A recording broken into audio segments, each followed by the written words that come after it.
Welcome to my channel RV Maths Academy. आज मैं आपके लिए इस वीडियो में 10 का एक बहुत ही इंपॉर्टेंट टॉपिक क्वाड्रेटिक इक्वेशन लेकर आई हूँ। और ये टॉपिक केवल बोर्ड एग्जामिनेशन के लिए नहीं बल्कि आपके कॉम्पिटिटिव एग्जामिनेशन के लिए भी उतना ही इंपॉर्टेंट है। इस वीडियो में मैंने बहुत ही आसान तरीके से बताया है कि क्वाड्रेटिक इक्वेशन क्या होता है, उसका क्या यूज है, उसको हम कैसे, अगर कोई एक्सप्रेशन दिया हुआ है तो हम कैसे पहचानेंगे कि वो क्वाड्रेटिक है या नहीं है, रूट्स क्या होते हैं। तो ये सारी चीजें मैंने बहुत आसानी से आपको समझाई हैं और मुझे उम्मीद है इस वीडियो को देखने के बाद आपको कोई भी प्रॉब्लम नहीं होगी, आपको सारे कॉन्सेप्ट बहुत आसानी से समझ में आएंगे। तो सबसे पहले स्टार्ट करते हैं कि क्वाड्रेटिक इक्वेशन क्या होता है। हम सभी इस वर्ड से फैमिलियर है, क्वाड्रेटिक और इक्वेशन। तो एक बार उस वर्ड को हम रिकैप्चुलेट कर लेते हैं, उसको फिर से हम दोहरा लेते हैं, रिवाइज कर लेते हैं। इक्वेशन हमें मालूम है, अगर मेरे पास कोई एक्सप्रेशन दिया हुआ है 2x + 5, अगर इसमें मैं इक्वल टू का साइन लगा के यहाँ पर सपोज मैं 3 लिख देती हूँ, कुछ भी नंबर लिख सकती हूँ। अगर इस एग्जैक्ट एक्सप्रेशन में मैंने इक्वल टू का साइन लगा दिया तो इसका मतलब ये मेरा क्या बन गया है, इक्वेशन बन गया है। तो यहाँ पर आप देख रहे हैं ये इक्वेशन है वन वेरिएबल में, क्योंकि एक ही वेरिएबल है और इसकी हाईएस्ट पावर कितनी है, 1 है। अगर इसी तरीके से मैं अगर इसमें 2x² + 5x + 6 = 0 करूँ तो आप देखेंगे कि यहाँ पर जो है ये भी एक ही वेरिएबल में मैंने इक्वेशन लिख रखी है। इक्वेशन एक से ज्यादा वेरिएबल में भी होती है, बट मैं यहाँ सिर्फ एक ही वेरिएबल वाली ले रही हूँ। वन इक्वेशन आप 2 वेरिएबल की भी ऐसे भी लिख सकते हैं। ठीक है, यहाँ पर 2 वेरिएबल है पर मैं यहाँ सिर्फ एक 1 वेरिएबल की बात करूंगी। यहाँ पर हाईएस्ट पावर कितनी है, 2। तो यहाँ पे इक्वेशन हो गई जिसमें वेरिएबल x में है और इसकी हाईएस्ट पावर 2 है। यहाँ पर मैं एक तीसरी इक्वेशन लिख लेती हूँ जिसकी हाईएस्ट पावर वेरिएबल की इसमें 3 है।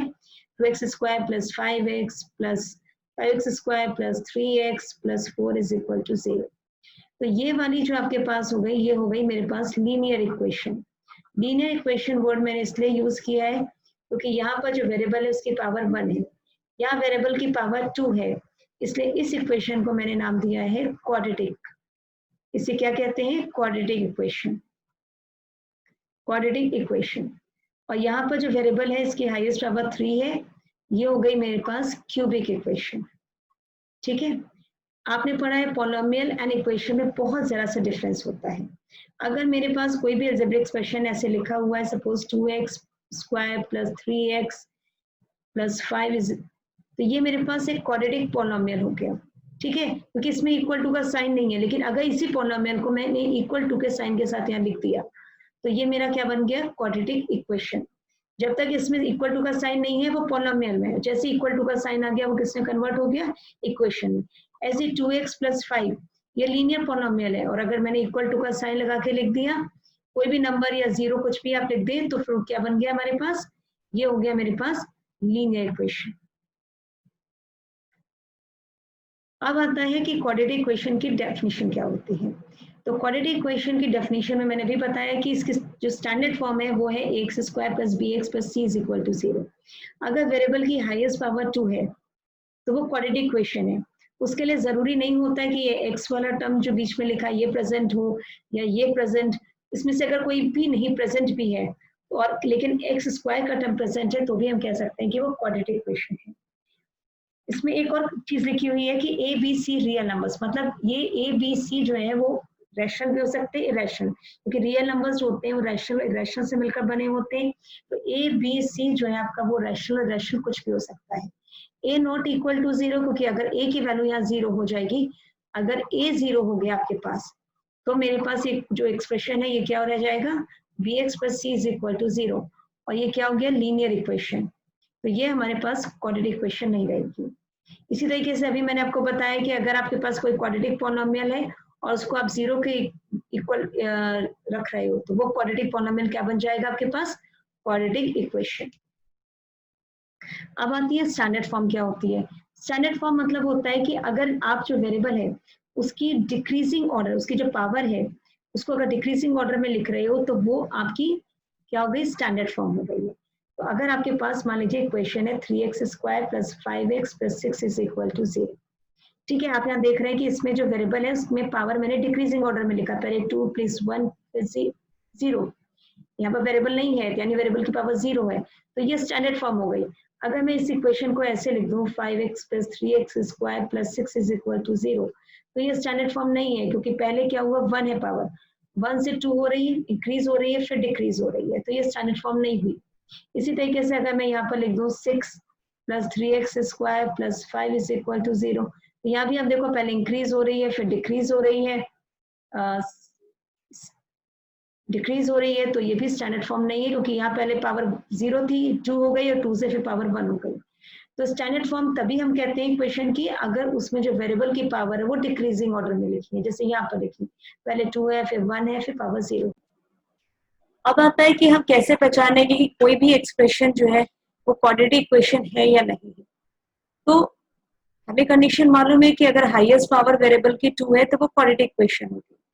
ठीक है, अगर इक्वेशन में वेरिएबल की हाईएस्ट पावर 2 आती है तो क्वाड्रेटिक इक्वेशन है। लेकिन बहुत बार ऐसा होता है कि हम एक्सप्रेशन को देखकर हमें ऐसा लगेगा कि भाई ये तो क्वाड्रेटिक इक्वेशन है, क्योंकि इसमें तो पावर 2 हो जाएगी। लेकिन जब इसे सॉल्व करते हैं तो पावर 2 जो है वो एलिमिनेट हो जाती है, कट जाती है, और वो एक्सप्रेशन जो होता है वो हमारा क्वाड्रेटिक नहीं रह जाता। इसलिए हम देख कर नहीं बल्कि सॉल्व करने के बाद ही किसी इक्वेशन को बताएंगे कि वो क्वाड्रेटिक इक्वेशन है या नहीं। हम सबने ये आइडेंटिटी पढ़ी हुई है, a plus b whole square, ये होती है a square plus 2ab plus b square. यहाँ पर हमारे पास है x प्लस 1 होल स्क्वायर, तो a की जगह मैं x और b की जगह 1 रखूं तो मेरे पास आ जाएगा x square plus 2 into 1 into x, यानी 2x प्लस 1 का स्क्वायर 1। ठीक है, अब मेरे पास लेफ्ट हैंड साइड पे आ जाता है x square plus 2x plus 1 is equal to, यहाँ 2 को मल्टीप्लाई करिए x माइनस 3 से, तो 2x माइनस 2 3 6। ये 2x सेम साइन का और अपोजिट साइड है, तो ये कैंसिल हो जाएंगे। तो हमारे पास एक्सप्रेशन होगा x square plus 1 plus 6 is equal to 0, यानी x square plus 7 is equal to 0। तो हम ये देख रहे हैं कि जो हमारा ये जो एक्सप्रेशन आया है इसमें हाईएस्ट पावर जो वेरिएबल की है वो 2 है। इसका मतलब ये क्या हो गया हमारे पास, ये क्वाड्रेटिक इक्वेशन, क्योंकि ये इस फॉर्म में है x square plus b x plus c is equal to 0, क्योंकि ये स्टैंडर्ड फॉर्म होती है और इसमें हाईएस्ट पावर कितनी होती है वेरिएबल की, 2। अगर मैं इस क्वेश्चन की बात करूं तो मैं देखूंगी कि लेफ्ट हैंड साइड पे मेरे पास है एक्स स्क्वायर माइनस 2x, और left hand right hand side पे अगर मल्टीप्लाई करूं माइनस 2 इंटू 3 माइनस 6 और माइनस माइनस प्लस 2x। अब अगर मैं इन्हें एक साइड लेकर आती हूँ तो माइनस 2x इधर आ गया, तो प्लस 2x माइनस 2x हो गया, minus 6 plus x square minus, अब ये दोनों सेम साइन के तो ऐड हो जाएंगे, minus 4x plus 6 is equal to 0। तो ये भी एक क्वाड्रेटिक इक्वेशन हो गई, क्योंकि ये किस फॉर्म में है, x square plus b x plus c is equal to 0, और यहाँ पर जो हाईएस्ट पावर है वेरिएबल की वो 2 है। तो ये भी क्या हो गई है, क्वाड्रेटिक इक्वेशन। अब आते हैं इसको, इसको अगर मैं सॉल्व करूंगी तो पहले मैंने फर्स्ट टर्म लिखी इस ब्रैकेट की, उसको मैं सेकंड ब्रैकेट से मल्टीप्लाई करूंगी, फिर सेकंड टर्म लिखूंगी साइन के साथ और ब्रैकेट से मल्टीप्लाई करूंगी। इसी तरीके से इस ब्रैकेट की फर्स्ट टर्म लिखूंगी, सेकंड ब्रैकेट से मल्टीप्लाई करूंगी, और सेकंड टर्म लिखूंगी फर्स्ट ब्रैकेट की और से भी सेकंड ब्रैकेट से मल्टीप्लाई। तो मेरे पास आता है x square plus x minus 2x minus plus minus 2 is equal to x square plus 3x minus x minus plus minus 3। अभी एक्स स्क्वायर कैंसिल हो गए, एक्स माइनस 2x माइनस 2, इसको इधर लेकर आते हैं तो ये हो गया प्लस एक्स माइनस 3x और प्लस 3 इज इक्वल टू 0। तो आपने देखा x और x 2x और 2x और माइनस 2x, तो 2x minus 2x minus 3x और माइनस 2 प्लस 3 हो गया प्लस 1 इक्वल टू 0। ना ये 2x कैंसिल हो गया, minus 3x plus 1 is equal to 0, minus से डिवाइड कर दें तो मेरे पास आ जाएगा 3x minus 1 is equal to 0। यहाँ पर जो इक्वेशन है इसकी जो वेरिएबल है उसकी पावर कितनी आ रही है, 1। इसका मतलब ये वाला जो एक्सप्रेशन है ये मेरा क्वाड्रेटिक नहीं हुआ है। अब आती है कुछ सिचुएशंस जिसमें कि हमें देखकर हम पता लगाना है कि भाई इसे हम कैसे सॉल्व करेंगे, क्योंकि प्रैक्टिकल सिचुएशन में बहुत बार ऐसी हमारे पास सिचुएशंस आती हैं डेली लाइफ में जो हमें क्वाड्रेटिक इक्वेशन की हेल्प करनी पड़ती है। तो ऐसी एक सिचुएशन इस क्वेश्चन में दी हुई है कि area of rectangular plot is 528 metre square. तो जो एरिया है रेक्टेंगुलर प्लॉट का वो है आपके पास 528 मीटर स्क्वायर। अब आपके पास गाय की जो लेंथ है प्लॉट की वो 1 metre more than twice its breadth है। तो जो देन के बाद लिखा होता है, देन के बाद क्या लिखा है, ब्रेथ। तो हम यहाँ पर क्या करेंगे, इसको एज्यूम कर लेते हैं x। तो ब्रेथ को मैंने b लिखा है और b को मैंने मान लिया x मीटर। ये कोई हार्ड एंड फास्ट रूल नहीं है, पर लिखना आसान होता है, इसलिए जो भी टर्म देन के बाद लिखी होती है उसे हम एज्यूम कर लेते हैं। अब यहाँ पर एल कितना हो गया, लेंथ आपकी दी है twice its breath, twice its breath मतलब 2x, मोर है, मोर मतलब प्लस, कितना मोर है 1, तो इसका मतलब 1 मीटर, तो ये हो गया length 2x plus 1 metre. Plot कैसा है, रेक्टेंगुलर है, तो एरिया जो प्लॉट का होगा वो होगा रेक्टेंगल का एरिया, जो कि होता है l इंटू बी। ये हो गया 528 is equal to x into 2x plus 1।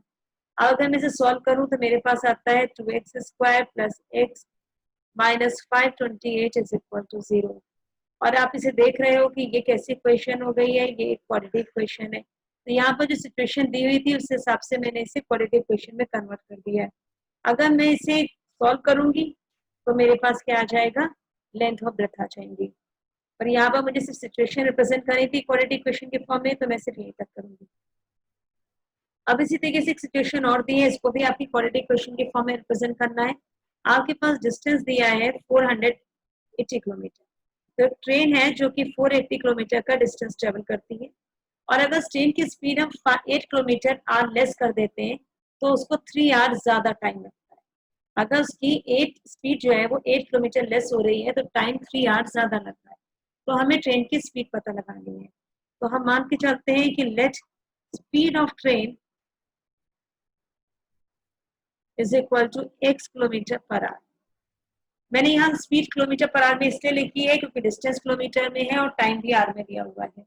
हमें मालूम है कि टाइम का फॉर्मूला होता है डिस्टेंस अपॉन स्पीड।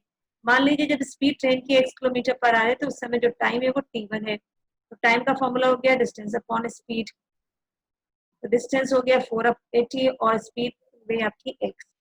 अगर आपके पास जो स्पीड है वो अगर आपके पास हो जाती है x minus 8 kilometre per our, उस केस में मान लीजिए आपको टाइम लगता है t2 और फॉर्मूला वही रहेगा डिस्टेंस अपॉन स्पीड, और डिस्टेंस कितना है 480 और स्पीड कितनी हो गई आपके पास x माइनस 8।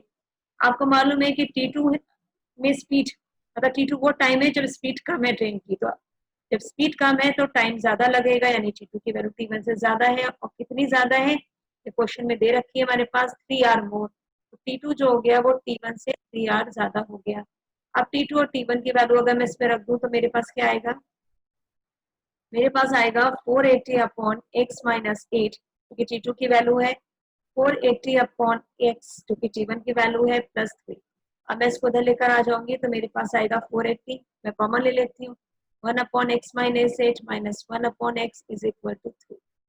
अब इसको अगर आप सॉल्व करोगे तो आएगा आपके पास x माइनस 8, और अगर आपने लिया x माइनस 8 यहाँ लिखा है तो आप x आएगा, माइनस यहाँ x लिखा है तो यहाँ x माइनस 8 आएगा, लेकिन ये इस एक्सप्रेशन में मोर देन वन टर्म है तो इसे ब्रैकेट में लिखना है, इज इक्वल टू 3।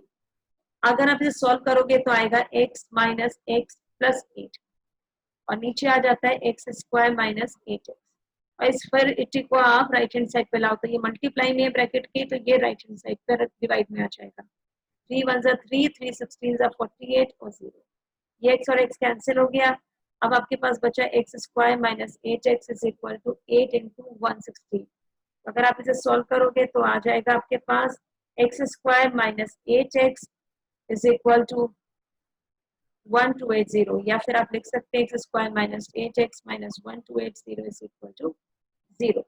तो यहाँ पर ये जो सिचुएशन थी इसे मैंने क्वाड्रेटिक फॉर्म में लिख दिया, क्वाड्रेटिक इक्वेशन के फॉर्म में, और अगर मैं इसे सॉल्व करती हूँ तो मेरे पास x की वैल्यू आएगी, और x क्या बता रहा है, ट्रेन की स्पीड, जो कि हमें यहाँ पर फाइंड आउट करनी है। लेकिन यहाँ पर हमें सिर्फ इस सिचुएशन को इस क्वाड्रेटिक फॉर्म में रिप्रेजेंट करना था, तो मैं सोल्यूशन को केवल यही करती हूँ। अब आता है आपके पास roots of quadratic equation. Root of quadratic equation क्या होता है, a real number alpha is said to be a root of quadratic equation ax square plus bx plus c is equal to 0, a not equal to 0, जो कि condition होती है quadratic equation की, if a alpha square plus b alpha plus c is equal to 0। हो सकता है कि आपको ये पढ़कर ना समझ में आया, तो मैं इसे बहुत ही आसान तरीके से बताऊंगी कि पहले समझिए रूट क्या चीज होती है। अगर मान लीजिए आपके पास कोई भी इक्वेशन है, सपोज आपके पास है 2x plus 3 is equal to 5, अगर आप इसमें x की वैल्यू 1 पुट करते हैं, सपोज अगर आप इसमें x की वैल्यू 1 पुट करते हैं तो आपके पास लेफ्ट हैंड साइड हो जाता है 2 into 1 plus 3 और सॉल्व करोगे 2 plus 3 यानी 5 और राइट हैंड साइड भी 5 होता है। यानी x की वैल्यू 1 पुट करने पे आपका लेफ्ट हैंड साइड और राइट हैंड साइड क्या हो रहा है, वो इक्वल हो रहा है। इस मतलब ये जो वैल्यू है वेरिएबल की 1, ये क्या हो गया, इस इक्वेशन का सॉल्यूशन या रूट हो गया। इसी तरीके से अगर मैं बात करूं कि क्वाड्रेटिक इक्वेशन की, मान लीजिए कि आपके पास इक्वेशन है x square plus 5x plus 6 is equal to 0। अब लेफ्ट हैंड साइड पे मेरे पास है x square plus 5x plus 6। अब अगर मैं इसमें x की वैल्यू -2 पुट कर दूं तो मेरे पास जो लेफ्ट हैंड साइड है वो क्या हो जाएगी, -2 लेफ्ट हैंड साइड, ये हो जाएगी -2 स्क्वायर प्लस 5 इंटू -2 प्लस 6 यानी कि 4 माइनस 10 प्लस 6 यानी 10 माइनस 10 यानी 0।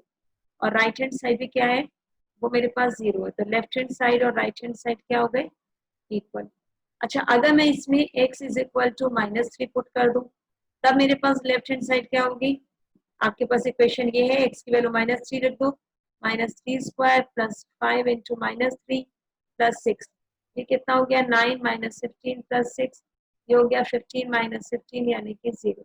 यहाँ भी आप देख रहे हैं कि लेफ्ट हैंड साइड और राइट हैंड साइड दोनों क्या हो गए, इक्वल हो गए। तो आपने देखा x की वैल्यू आपने -2 रखी या x की वैल्यू आपने -3 रखी, दोनों ही कंडीशन में लेफ्ट हैंड साइड और राइट हैंड साइड कैसे आए हमारे पास, इक्वल आ गए। ठीक है, तो यही दोनों वैल्यूज जो है x इक्वल टू -2 और x इक्वल टू -3, ये इस क्वाड्रेटिक इक्वेशन के क्या हो गए, रूट हो गए या फिर सॉल्यूशन हो गए। मतलब वेरिएबल की वो वैल्यू जिसको पुट करने पे लेफ्ट हैंड साइड और राइट हैंड साइड इक्वल आ जाए, वो उस इक्वेशन का रूट होता है। तो ये लीनियर इक्वेशन थी, यहाँ पर इसका रूट क्या हो गया या सॉल्यूशन क्या हो गया, 1।